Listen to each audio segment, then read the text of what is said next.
You've heard of missing white woman syndrome, but you probably haven't heard a lot about missing white children syndrome. But the reality is, if you go missing in this country and you are white, and that means a white woman or a white child or even a white person, you are likely to have a different response from law enforcement and media. Now, that difference is dramatic when it comes to missing Black children. And even though 40% of missing children in America are Black, and only 14% of the population is comprised of Black children, if you are a Black child and you go missing, the chances of you getting law enforcement to take your case seriously, to elevate it, are not great. The chances of you getting media attention or your family being able to call a press conference or to go on live television and talk about you being missing and to show your picture, again, the chances are not great. Why are there so many disparities in law enforcement and the media when it comes to missing Black children? Today, we're talking to a usatoday.com investigative reporter who's on a mission to change these disheartening, startling, shocking statistics. And we're going to talk to a sister of a 16-year-old who went missing over 25 years ago. All coming up next. Live from Los Angeles, this is the Special Report with Areva Martin. My first guest today is Gina Barton. She is an investigative reporter with USA Today and the producer and host of the podcast Unsolved. Good morning and welcome, Gina. Thank you so much for having me. Wow, Gina, it's such an interesting series that USA Today has taken on, started in May of this year, and I know it goes through March of next year. Tell us why it was important for USA Today and for you to do this series on missing Black children, or missing children of color, I should say. For about 20 years now, I have been covering the story of Alexis Patterson, who was a 7-year-old Black girl who disappeared from Milwaukee, and she's still missing. And so the 20th anniversary of her disappearance was coming up, and that got us thinking about all these other cases and started wondering, why do the cases of Black children who go missing get less attention from us, the media, and also from the police? And we've all heard about missing white woman syndrome. We know that this is a problem, but what we really wanted to do is drill down and figure out why it happens, and is there a way to fix it? So just for those folks who may not be as familiar with that term, missing white women syndrome, how do you as a journalist define that syndrome? That was a phrase coined by Gwen Ifill, the late PBS reporter and journalist. And basically, when you have Lacey Peterson, Elizabeth Smart, any kind of young, attractive white woman or girl who goes missing, the media, for lack of a better term, goes crazy. And 24-hour coverage, lots of stories in the newspapers and online. And if a Black girl or woman in a similar circumstance has the same thing happen, there's a lot less coverage, if any coverage at all. Yeah. And we know the stats I read at the beginning of the show that, 40% of missing children in America are Black, even though Black children only make up 14% of the population. That is such a shocking statistic. I know you've been doing this series now for a while. Have you been able to unearth why are Black children missing at such a disproportionate rate? I think there's a couple of reasons that we've been able to uncover so far. One of them, the one that's probably the most obvious, is just implicit bias by both police and the media in terms of not giving as much attention to those cases. The other things that we have been able to determine are, in a lot of situations, Black children are labeled runaways, and different police departments have policies that say you don't spend as much time looking for a runaway as you do for some other classification of missing child. And some of the parents I've spoken with have said, hey, the police called my child a runaway, but he or she did not run away and they won't listen to me.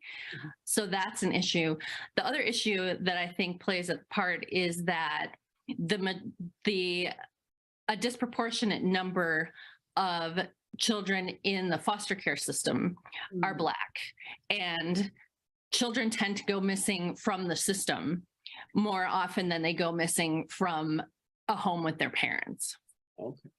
And when a parent contacts law enforcement and says their child is missing, and the police push back, like you just said, and says, no, they're really not missing, they're a runaway, what recourse, if any, does a parent have to really force that law enforcement agency to acknowledge that, this isn't some kind of aberrant child or, some kind of misbehaving child that's just run away? I think one of the problems that we have uncovered is that there isn't very much recourse. The police are the ones who decide, do they ask for an Amber Alert, and the state then decides if they're going to issue one or not. And that's putting it up on billboards, maybe sending it out to phones. Is anybody going to look for this child? Are the police going to, knock on doors in the neighborhood or trace cell phones or whatever? And if they think your child is a runaway and their policy says runaways, we don't do those things, then they just don't do them. So then they're left with reaching out to the National Center for Missing and Exploited Children, which parents can reach out to directly on their own. And then the advocates there will kind of help talk with the police and negotiate with them to try and get more done. And then there are also several nonprofit advocacy organizations, two that I've spoken with that focus on missing children of color are Black and Missing, which was featured in an HBO documentary, and Peas in Their Pods, which is another organization based out of Atlanta, but national coverage. Yeah, we had the founders of Black and Missing on the show a while back and had a chance to talk with them about the work they're doing. Obviously, the HBO special was an important part of lifting up that story.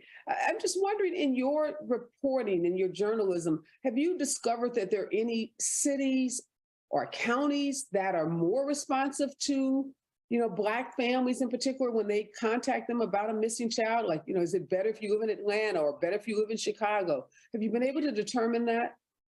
So far, we have not seen a lot of difference in terms of who's doing a better job and who's doing a worse job based on geography. The thing that we're seeing is that certain departments have policies that are more helpful and more progressive. For example, in Dallas, if a child has been missing for 30 days, they automatically up them, change their status to say they're high risk, because if you've been gone for 30 days, something's obviously wrong. You're probably being trafficked. And so that's so long, 30 days, my God. Okay, so some have policies like that, don't sound very progressive, but I guess you have to compare it to what other agencies are doing. What about the media? Because I know in talking to the Black and Missing group and talking to some actual parents who had adult children who were missing, the other issue was getting media attention, being able to call a press conference, being able to get the media involved. I know I was involved with a missing teenage autistic Black kid a couple of years ago. And because I work in the media, because I was able to get some celebrities who cared about the issue of autism, we were able to do a press conference and to get the child's picture in the news. And we actually found him, several days later. But if you don't have friends who work at, television stations, or you don't have celebrity friends who, the media are more likely to cover, what happens to the typical family that tries to contact a TV station or, a newspaper? I think there are several problems, and one of the things that we want to do with this project is hold ourselves accountable as journalists and as journalists in the USA Today network. So we've been able to figure out a couple of things. One is that in a lot of cases, journalists are dependent on the police, right? So if the police have that bias and they say, oh, this is a runaway, it's not newsworthy, they're not going to put out a news release. If a family member calls a reporter, the reporter will call the police and say, is this a big case? Is this worth writing about? So we need to change that, and we need to evaluate those cases on our own.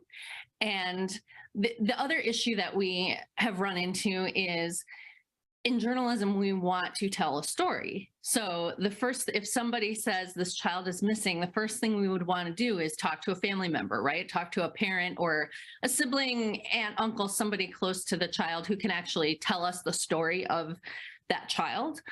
But if a child goes missing from a group home, for example, or a foster care placement, maybe they don't have a parent who is in a position to do that.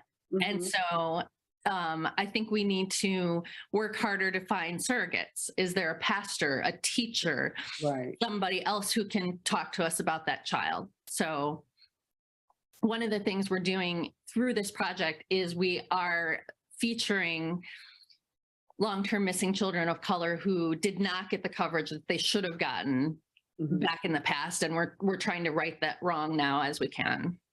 I know that Alexis Patterson, the 7-year-old who went missing from Milwaukee, that was kind of the catalyst for the series. It's my understanding that she still, to this day, 20 years later, has not been found. She's 27 years old now.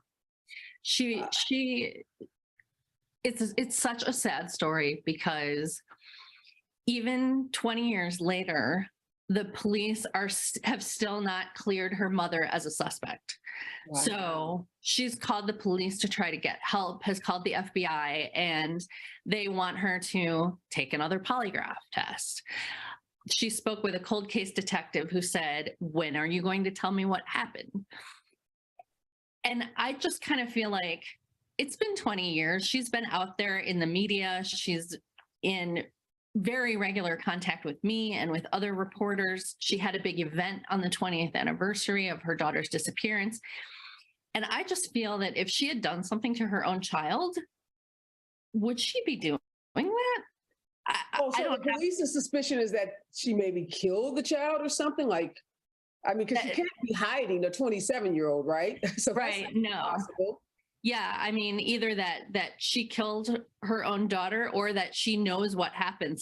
Somebody close to her, her then husband was a suspect. He is now deceased, but they think maybe he did something to her, and Alexis's mom knows about it, but she's told me she doesn't. And I just think if she did know something, she would kind of stay quiet and try to stay out of the public eye. So I know you're going to do a podcast series, You're Unsolved. You're going to feature Alexis's mom in your next series of episodes. What's the goal there? Are you still trying to get the word out that, we're looking for you, Alexis, or what's the purpose? Basically, I am doing the best I can to try and help Alexis's mom find her daughter or figure out what happened to her. We are hopeful that we will be able to get some of the police records that we haven't been able to get for 20 years. They've been resisting that because the case is still open, but we've reached an agreement with them now where we're going to be getting those. So we'll be able to actually see, were there viable leads that they didn't follow up on, or maybe that they did follow up on, but they didn't take them as far as they could. I've talked to, oh, sorry, go ahead. No. I've talked to several people who have told me they've called the police with tips about what may have happened to Alexis, and the police really didn't do anything. So I'm going to try to put those out there in the public and see if anyone else knows about them. Do you believe, Gina, that the bias that you just described that happens in the media and law enforcement when parents call about Black kids is also driving how they're treating Alexis's mom? Why she's still a support? That's a really tough question, and one that I've turned over and over in my mind, because when Alexis disappeared, there was a lot done to try to find her. I mean, it was a full court press by the police in Milwaukee and also by the Milwaukee media. So the current police chief, who was a detective at the time, has said that it's obviously there's a problem with race and policing in Milwaukee, as there is in a lot of other places. Although he was quick to point out that the chief at the time was Black and the current chief in Milwaukee is Black also. So I think that they would say they just can't leave any stone unturned. It's usually the parents, and they just haven't been able to clear Alexis's mother or stepfather, and so they have to keep them on the list. I want to bring into this conversation Lisa Allen. Her 16-year-old sister, Jeffrey Lynn, went missing over 30 years ago, and she believes that race and racism played a part in how her family was treated by law enforcement and the media. Good morning, Lisa, and thank you so much for joining us. I just want to start by asking you, give us a little background about your sister and the circumstances under which she went missing. Okay, thank you. Thank you, Areva, for having me on the show this morning. I really appreciate it. My sister, Jeffrey Lynn Smith, has been missing since 1985 from Hot Springs, Arkansas. And we have been vigilant during that whole span of trying to find out what happened to her. She went missing. She went to school. She did not show back up home later that evening. And that's when we started getting worried, because she's never had any situation where she didn't come home. We did have her classified as a missing person. Unfortunately for us, the law enforcement at that time, as is the case with a lot of missing children, do initially classify as a runaway, as opposed to looking at questionable circumstances. There were questionable circumstances. As a matter of fact, the person that was last seen with her, boyfriend at the time, pawned her ring, a prize ring that she would never have taken off for anything. And he never made mention of that. Never made mention of the fact that he departed the ring. However, he helped us look for her all those weeks after she went missing, and then we found that out. So was he ever a suspect? Did the law enforcement ever consider the boyfriend a suspect? I think that it off the record, so to speak. I mean, they looked into. Let me fast forward many years later. After not getting any type of support, I got connected with the National Center for Missing Exploited Children, and that was in 2007. And it's at that time that things started really happening for us, in that from 1985 to 2007, we didn't have any support. My family, all of us basically were walking around like zombies, not really having any support, not even knowing that there was an organization out there that could help us. So when I got involved with the National Center, connected with them, that's when our DNA was uploaded to the database. That's when we started getting age progressions and posters distributed about her, start learning about all the other missing children and supports that was out there. That's when I got the strength that I had to go back to Arkansas. And I learned these years later that the boyfriend whom we suspected in my sister's disappearance had also had a very violent past since then, and has actually served prison time for attempted murder on another female. And I went back and interviewed. I actually became a detective on my own, because law enforcement wasn't really helping us back then. So I'm like, I got to do something. I interviewed these ladies. I recall very, vividly, with my mom traveling across country to do this. And we ended up settling in Topeka, Kansas. And one night in December of that year, I emailed the lead detective in the case and told him, basically transcribed these interviews of these young ladies that had since had a relationship with this man. And that's when the case was opened back up. That's when it became, I guess, obvious to everybody that something bad probably did happen to my sister, because one of the young ladies did mention this individual who was last seen with her. And I can mention his name because, I know who it is. Frank had basically made all types of statements that my sister would never be found. And so that's when they opened the case up again, and that's when they started looking into him going to interview prison inmates that he had been in the prison with, and they made statements. And those types of interviews are what culminated in actually a search for her body in a park in Hot Springs. And were they able to find her body? Unfortunately, no, we did not find any type of remains for my sister. There were some remains found, but they later determined to be not human. But everything is, pointing to this person. That's the reason why, like this in so many cases, why it's important to get media exposure, because people have aged. It's been over 37 years. They forgot about it. They put it in the back of their minds. They're thinking that, she either found or she's, deceased. They don't really know. So we're trying to bring this back up to to everybody's minds, because at the end of the day, somebody knows what happened. Right. Let me ask Gina a question. So Gina, how common is the story that Lisa's telling about her sisters? Is this a familiar story that you've heard as you've done this investigative series? Unfortunately, I really think it is. I was just doing some research yesterday, and I came across a story of a 15-year-old girl in Cleveland who told her parents she was going to catch the bus to school and then didn't.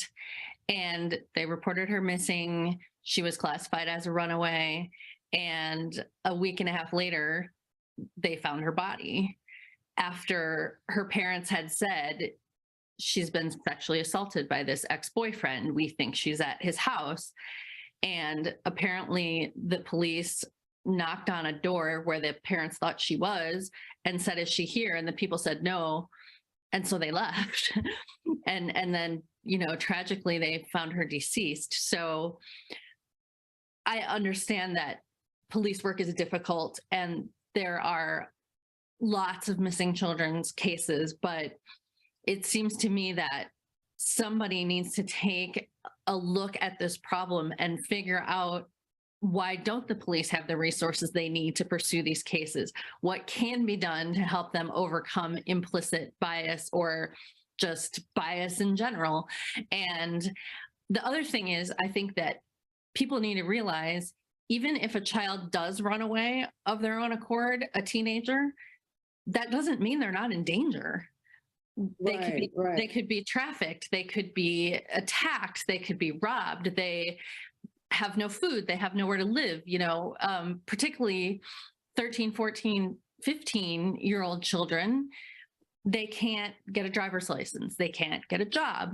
So what some of the police officers have told me is, in that situation, even if they have run away, their only option to survive is either to sell themselves or to accept help from someone who might not have their best interests in mind. Yeah, I was thinking that, Gina, as you talked about the distinction that the police officers make between missing and a runaway. If you are 12 and your little 12-year-old mind tells you, I don't like that my mother told me to wash the dishes, so I'm going to run away. That's not an adult decision.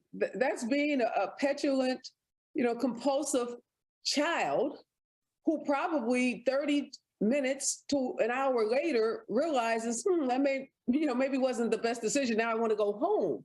So this notion that somehow because the kid runs away, they're not deserving of law enforcement attention or media attention, where did that concept come from? That seems bizarre to me, that a 12-year-old who makes a really childish like decision, because they are a child, that they aren't deserving of protection. Well, and I have a 14-year-old son, and I have to tell you, if he disappeared, I would be panicked. Like, I wouldn't, even if I thought he ran away, he can't take care of himself. Yeah, I mean, and they can't make their brains aren't fully developed where they can make good decisions.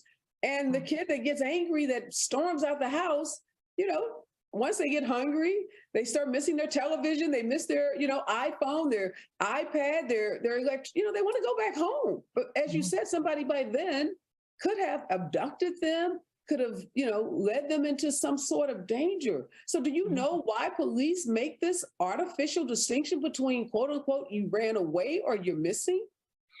I think the main reason is that the vast majority of children who are reported missing are found within a day or two. They generally are found pretty quickly. The example that you gave, the kid starts missing his iPad and he gets on the bus and comes back home.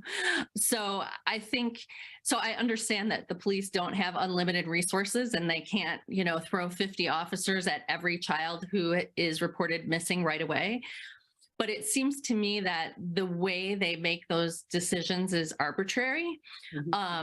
Going back to Dallas, which we had talked about before, the 30 days, and you said, wow, that sounds like a long time. But some departments never give that child high priority. They just say, like, they ran away. There's nothing we can do. They file the report and forget about it.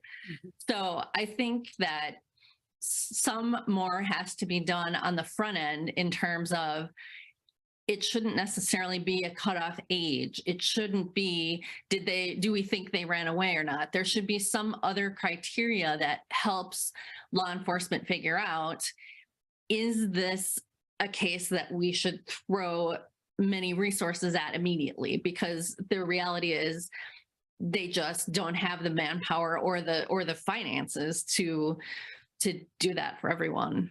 Well, you say that, Gina, and what we do know is, as you mentioned earlier, Lacey Peterson and some of the white women that go missing, seemingly there's all of a sudden all of these resources, both on the law enforcement front and the media front. So they pick and choose how they deploy resources that they have. So Lisa, I want to ask you, in the case of your sister at the initial stage of 16, when she was, didn't come home from school, was there an initial full court press by the law enforcement agents in that town to look for her? And did you get any media attention in the early days of her being missing?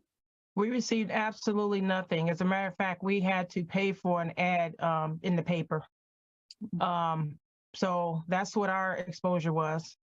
We actually put out our own ad in the paper.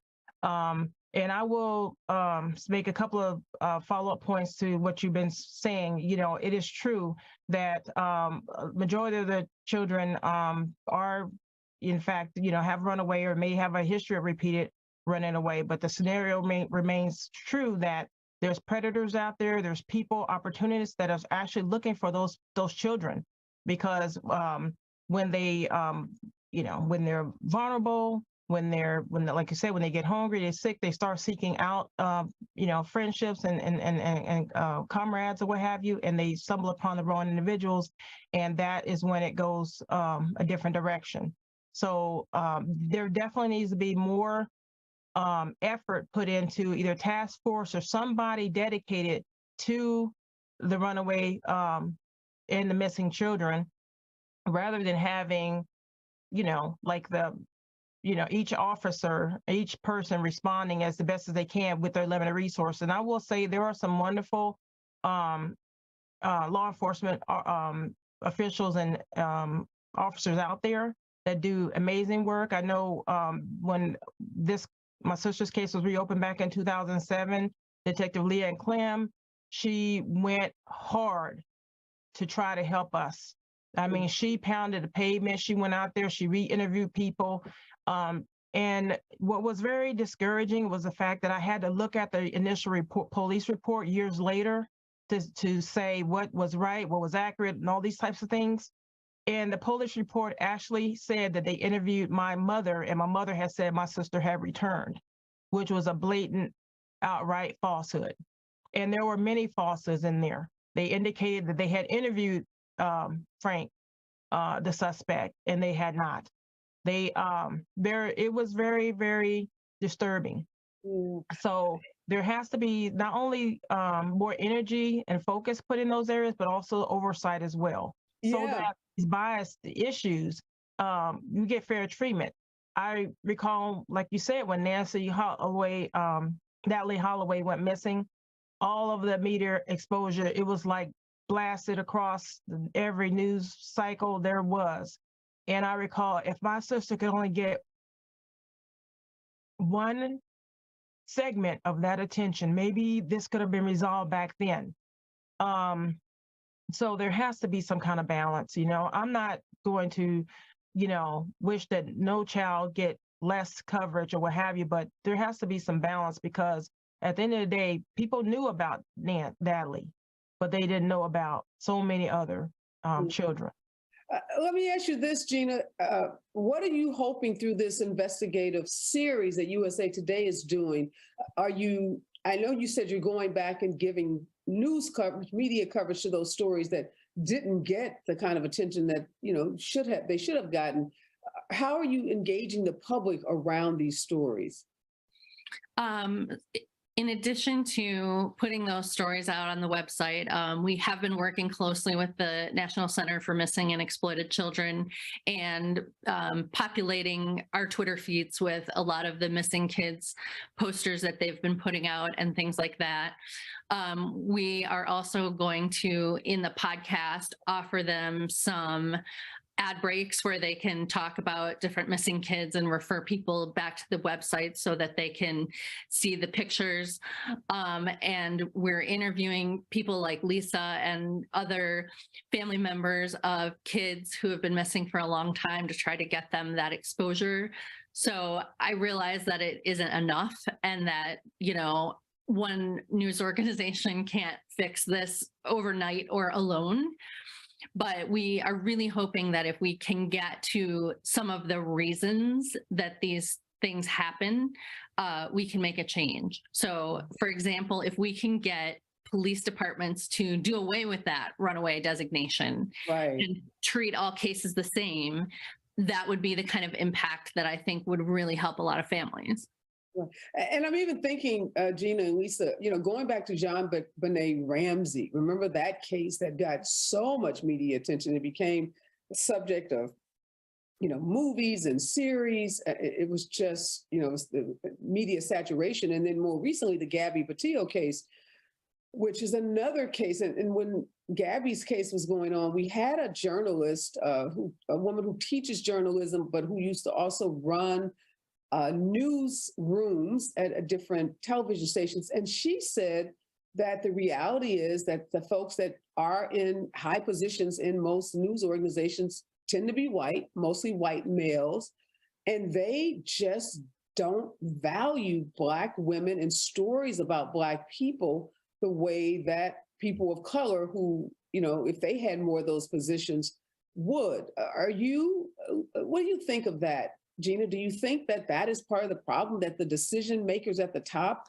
who, green light stories just don't have the kind of sensibilities around the importance of Black women and Black children?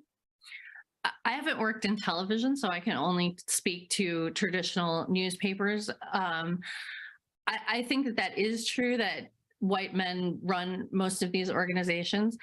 However, I can say that as a reporter, I have never had one of those white men tell me what story to cover. Like, it's generally been up to the reporters to cover those stories. So I do think it would be helpful. And in this case, I'm really grateful to my bosses at USA Today, because when I pitched this project, they were able to see the value in it, and to see the value in us taking responsibility for our past coverage or lack of coverage. Mm-hmm. So I do think that that plays a role in terms of the people who are running the newsroom do have the final say on what stories get covered.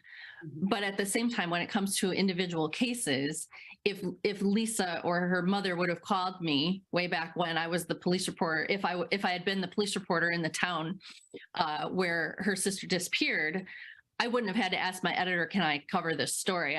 I probably would have talked to the family and then called the police and then decided, is this story worth pursuing or not? And that might also be part of the problem, because I'm a white woman, and a white male reporter or a reporter of color might have a different idea about, is that story worth covering? And Gina, let me ask you this. We know race obviously is playing a big role in how these cases are both investigated by police officers. And we know there are great police officers out there, but we know as a system, our policing system, suffers from a great deal of, institutional and systemic racism and bias, and I would even say, gender bias as well as racial bias. What about economics, Gina? Do you see any difference in any of these stories? Whereas a poor family, if you're a poor Black family versus if you're more, highly educated or affluent family, does that play into it? So if a judge's kid goes missing, or a politician, or someone who has status in our society, would that make a difference, or do you see that making a difference?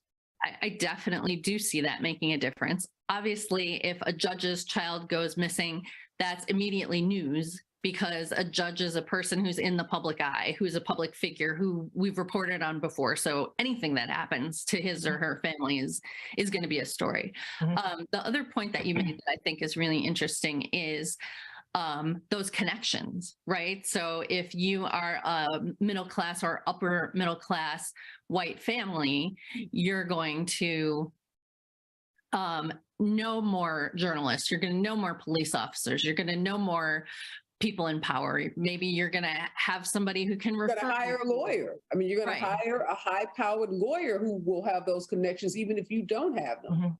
Or a Gabby Petito case. Most of those cases have spokespersons. They have lawyers very early on in the cases.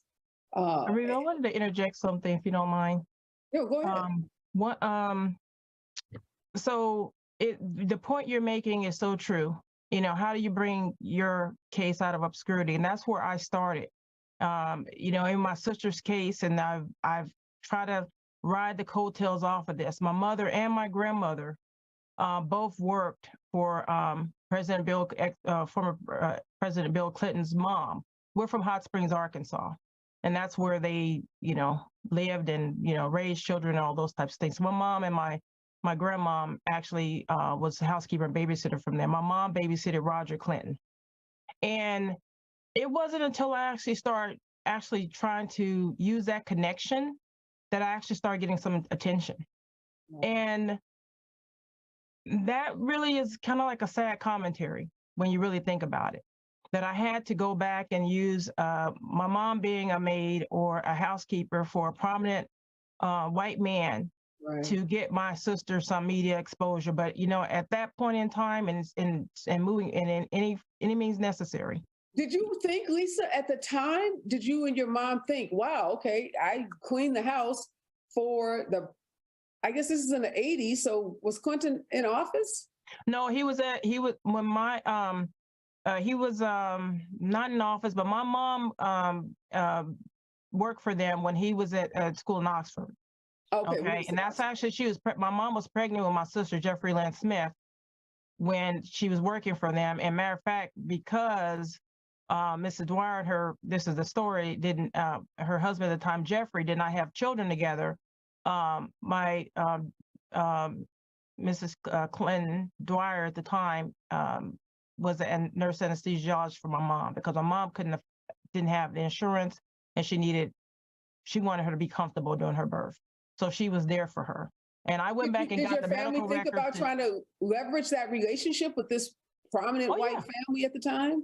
Oh yeah. I mean, I reached out to them. I sent letters. I did everything. It came back, not returned. I have the envelopes that basically say they were returned or what have you. So I don't know if it ever really reached them. But she had already passed on, Oh, okay. She had passed on. Yeah, okay. She had passed on. So, So I'm sorry, the Unsolved podcast that you're going to do, Gina, you're going to interview Lisa, tell the story of her sister. I know you're going to talk to Alexis Patterson's mom. Are there any other stories that you're going to feature in this podcast? The main focus of the podcast is going to be the Alexis Patterson case, but we are going to bring in other cases and other statistics and some of the investigative findings that you and I have been talking about today, just to raise that awareness to as many cases as we can. And you mentioned trafficking, sex trafficking, we know is a huge issue. How many, if you've been able to determine, Gina, what percentage of these girls and guys, but particularly girls that go missing, end up being, prostituted or, sex trafficked by some predator? Lisa might be able to speak to a percentage more than I can since she's worked with the National Center. But I do know that it's a high percentage. And I know that Black girls particularly are falling victim to this. Another thing that I think it's important to talk about is the concept of Black girls being adultified and being treated as more mature, more grown up than they actually are. So I had one police officer tell me that a 15-year-old Black girl who goes missing is actually at higher risk than a 10-year-old because there's a certain kind of person who wants to molest a 10-year-old, but there's a lot more men out there who would not bother to ask how old the 16-year-old is and just assume she's an adult or treat her like an adult. So it's a huge problem and the predators are out there for sure. Yeah. Do you have that number, Lisa, the percentage of these girls that do end up getting sex trafficked? And you're right, Gina, this adultification is a huge issue. And oftentimes we'll hear police officers refer to Black children and not call them children, not even recognize that they are kids and are given the same kind of, developmental designation that we see given to white kids. So, Lisa, what does your research tell you about the sex trafficking piece? Yes, I don't have the specific percentages per se, but I know that roughly 15 to 50,000 women and children are forced into these type of situations with sex trafficking.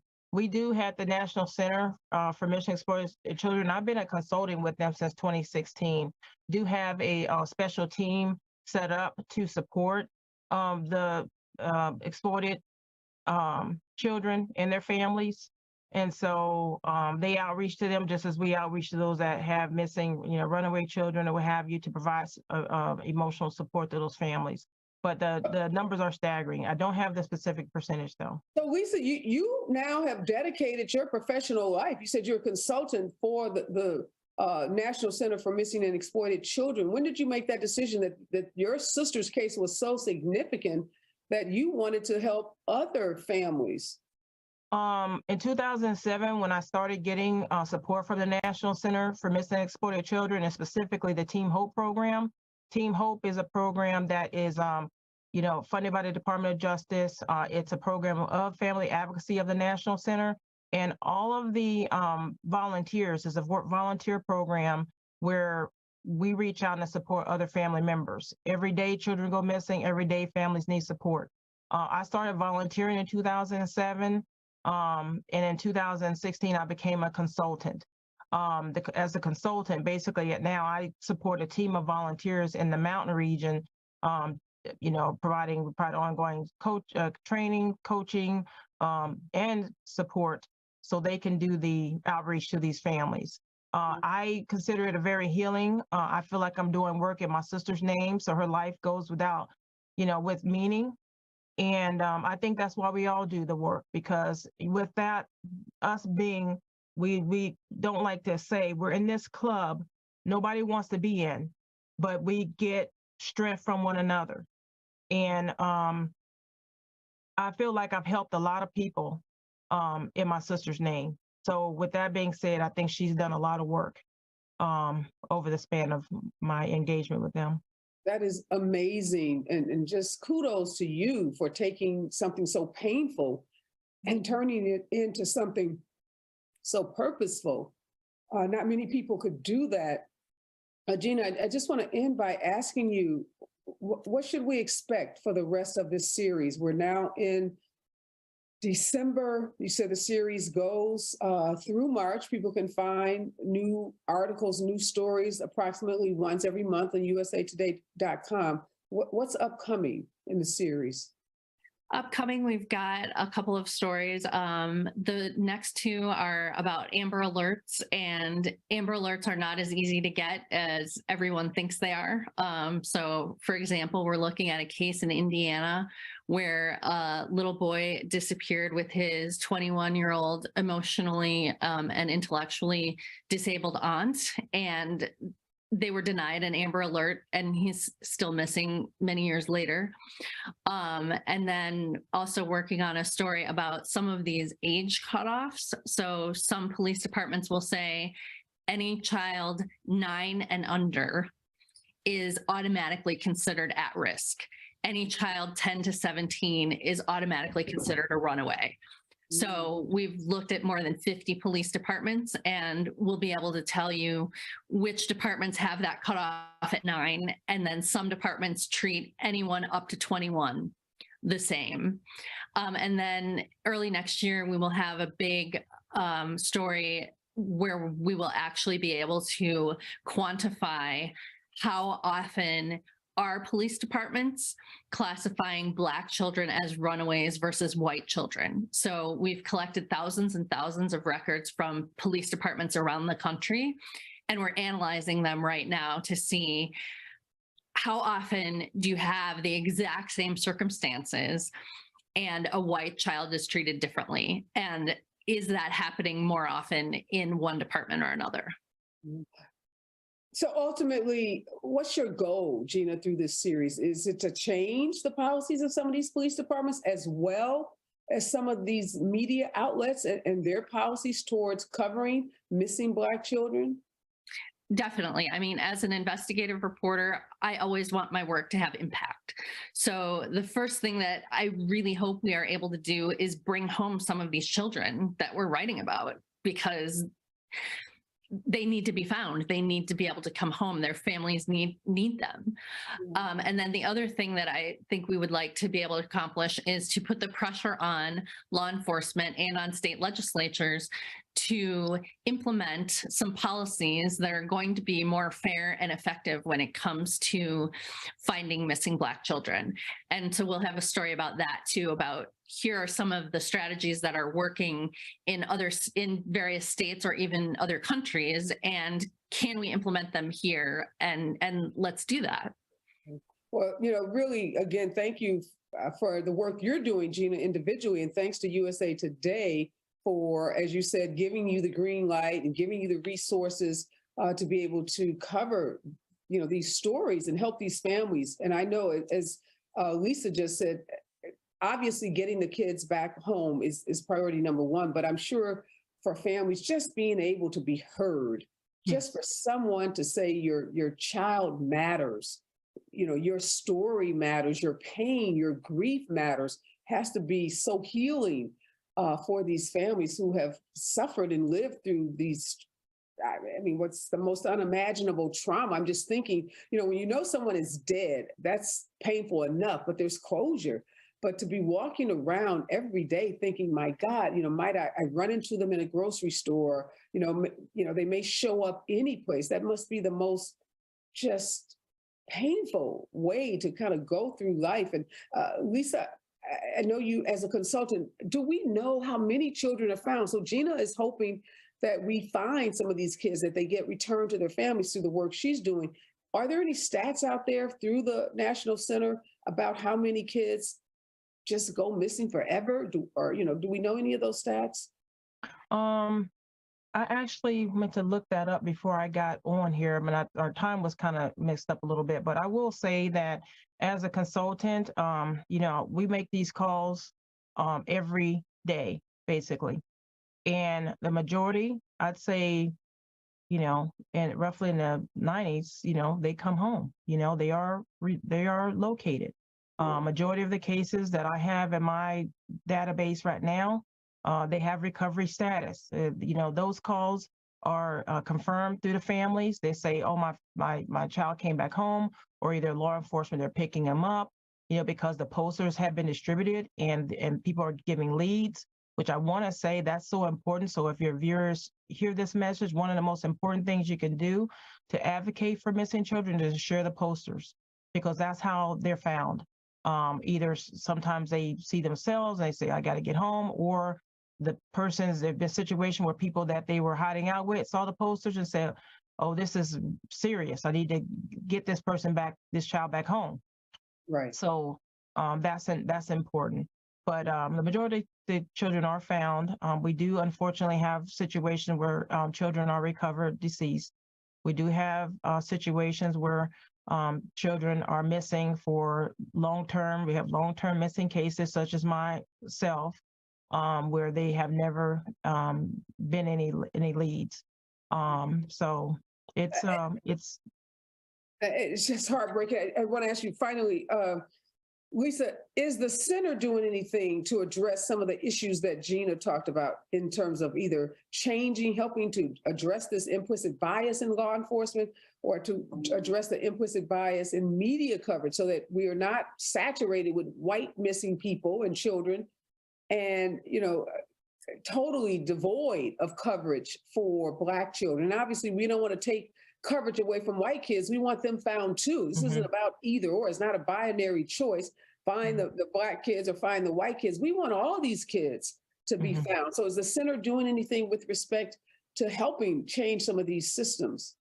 Yes, the center not only supports, but facilitates lots of law enforcement trainings, bringing them actually into the National Center for training on how to even they have them come in and talk to us.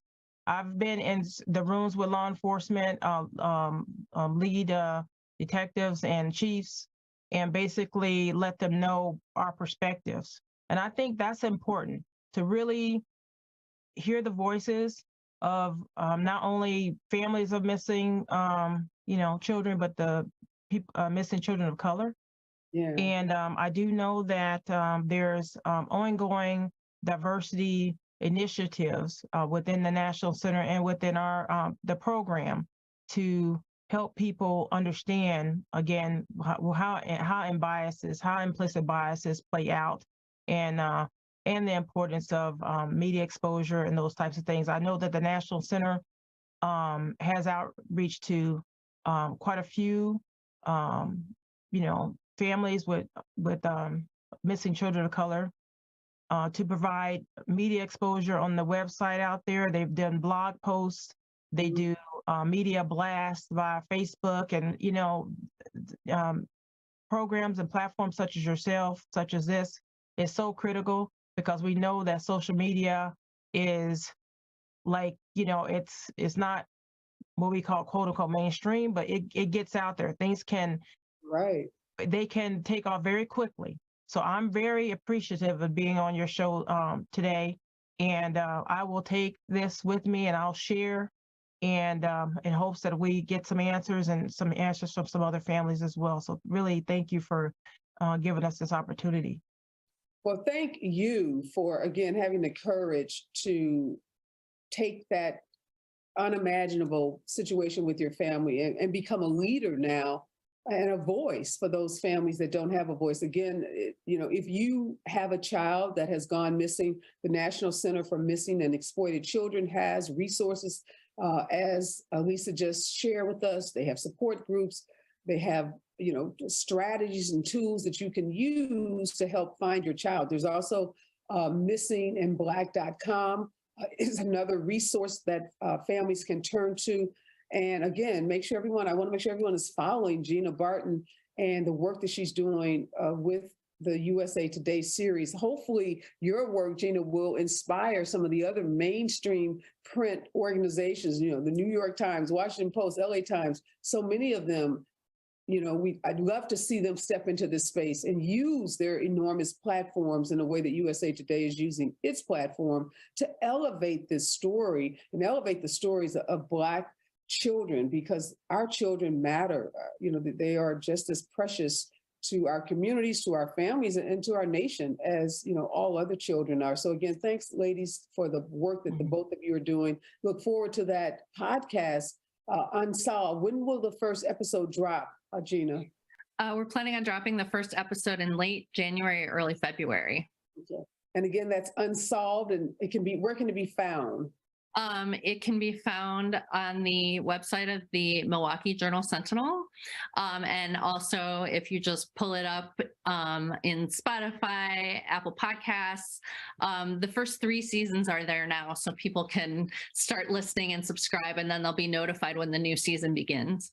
Fantastic. Again, thank you so much, Gina. Thank you, Lisa. We'll be following as many of these stories and definitely using our platform to get the word out about your sister, Lisa Jeffrey Lynn, and anything that we can do, Gina, to help amplify the stories that you are telling on your podcast or in your series. Definitely let us know, because this is an issue that's important to me. Like I said, I've been involved in trying to help find. Fortunately, in our case, we were able to bring this teenager home to his family. It took 3 or 4 days, but it took a lot of advocacy. And, I am a civil rights lawyer. I'm an advocate, so I was able to cut through it. But I was just, as I was going through it, thinking about how difficult it is for families to get the right police department personnel to hear them and to take action. It took me calling every elected official I pretty much know in Los Angeles and being able to actually have to call the police chief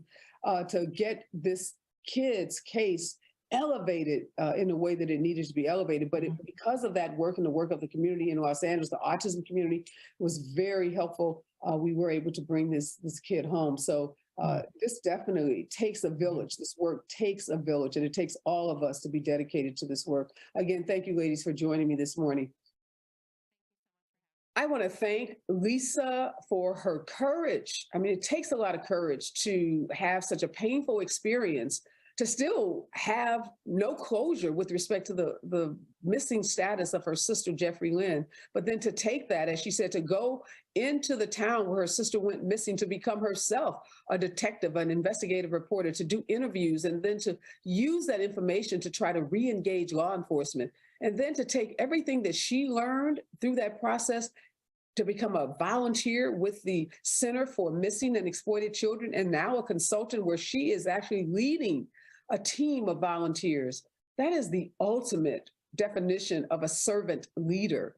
And I just have so much respect and admiration for what Lisa is doing. And also want to give a big shout out to Gina. It takes a lot to go into a newsroom and say you want to write a whole year of stories about missing Black women that society is pretty much written off. Missing Black children. I call them women because some of them have been missing for so long, they are now adults.